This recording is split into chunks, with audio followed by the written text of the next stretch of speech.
Iran ಮೇಲೆ ಇಸ್ರೇಲ್ನಿಂದ ವೈಮಾನಿಕ ದಾಳಿ ಮುಂದುವರಿತಾ ಇದೆ. ಇರಾನ್ ಸರ್ಕಾರಿ ಕಚೇರಿಗಳನ್ನೇ ಗುರಿಯಾಗಿಸಿಕೊಂಡು ಇಸ್ರೇಲ್ ಅಟ್ಯಾಕ್ ಮಾಡ್ತಾ ಇದೆ. ನಿರಂತರವಾಗಿ ಇಸ್ರೇಲ್ ಸೇನೆ ವಾಯು ದಾಳಿಯನ್ನ ಮುಂದುವರಿಸ್ತಾ ಇದೆ.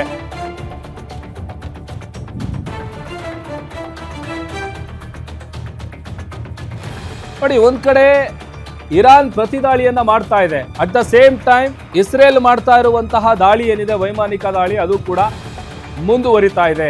ಇರಾನ್ ಮೇಲೆ ಇಸ್ರೇಲ್ ಅಮೆರಿಕದಿಂದ ಜಂಟಿ ಅಟ್ಯಾಕ್ ಮಾಡಲಾಗಿತ್ತು.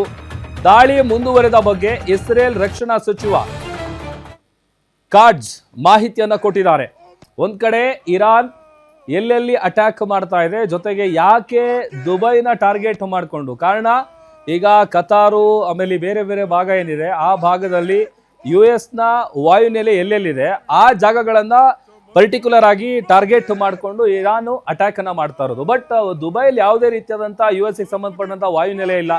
ಆದ್ರೂ ಕೂಡ ಅಲ್ಲಿ ಅಟ್ಯಾಕ್ ಮಾಡ್ತಾ ಇರೋದಕ್ಕೆ ಏನು ಪ್ರಮುಖ ಕಾರಣಗಳು ಅಂತ ಈಗಷ್ಟೇ ನಾವು ಗಮನಿಸ್ತಾ ಇದ್ವಿ.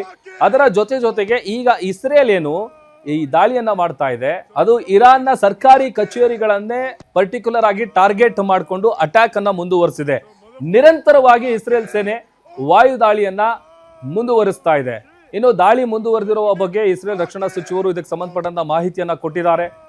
ಇರಾನ್ ಮೇಲೆ ಇಸ್ರೇಲ್ ಅಮೆರಿಕ ಜಂಟಿಯಾಗಿ ದಾಳಿ ನಡೆಸಿದ ಪರಿಣಾಮ ಖಮೇನಿ ಅವರ ಮೇನ್ ಟಾರ್ಗೆಟ್ ಇದ್ದಿದೆ